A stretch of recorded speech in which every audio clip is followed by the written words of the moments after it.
जरा टॉप 10 पे आज के, ये तो बजाज ऑटो और आयशर तो रहेंगे जिनके सेल्स नंबर और भी जो सेल्स नंबर आ रहे होंगे, इनके अलावा बताता हूं। दो निफ्टी के नंबर्स पर रिएक्ट करना था। कोल इंडिया के numbers on the face of it, जैसे मैं कह रहा था, कमजोर, लेकिन हां जो स्ट्रीट एक्सपेक्ट कर रहा था उससे बेहतर है।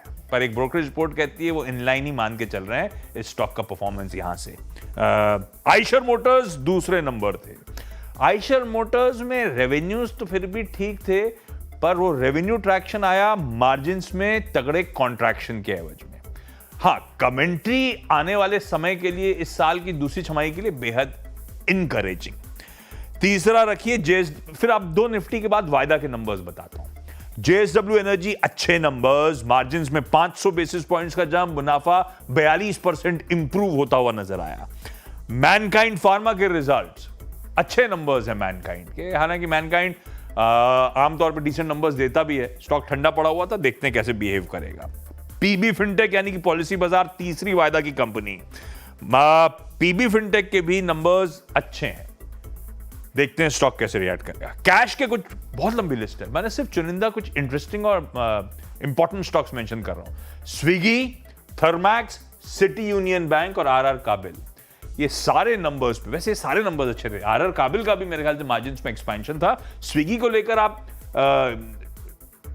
50-50 हो सकते थे, पर रिएक्शन आपकी स्क्रीन पर है। इन ग्रीन शुरुआत होने की बात हो रही है। पीएनबी हाउसिंग फाइनेंस रडार पे रखिएगा, जैसे मैंने कहा था। सीईओ साहब, अरे बाप रे, ये लग रहा था गिरीश कौसगी साहब, जिनके अंदर पीएनबी हाउसिंग फाइनेंस लग रहा था स्ट्रक्चरली कहानी इंप्रूव होनी शुरू हुई है, वो रिजाइन कर गए। ये आज का देखते हैं एक्सीडेंट ना हो जाए। एफएनओ एक्सक्लूजन वाली लिस्ट बहुत लंबी है, उसको मेंशन नहीं करता, यतिन ने अभी बताया था। इंक्लूजन वाले स्टॉक्स बताता हूं। नुवामा वेल्थ और सुजलॉन एनर्जी आज से अब से वायदा बाजार का हिस्सा हो जाएंगे। आज आपको एफएनओ लिस्ट में नजर आ रहे होंगे जब आप अपने टर्मिनल्स खोलोगे। नतीजों के लिहाज से एक इंटरेस्टिंग दिन है। सबसे इंपॉर्टेंट तो खैर आईटीसी और फिर 7 और वायदा बाजार के नंबर्स अवेटेड है। इसी कड़ी में एक और बताता हूं। 10th दो रिजल्ट्स आने हैं आज। एक तो अदानी पावर का और दूसरा एमसीएक्स का। ये दोनों रिजल्ट्स के साथ साथ बोर्ड्स जो हैं स्टॉक स्प्लिट्स पे, सब डिविजनल शेयर्स पे भी विचार कर रहे होंगे, इसीलिए इंपॉर्टेंट है, इसीलिए अलग से हाईलाइट किया। चलिए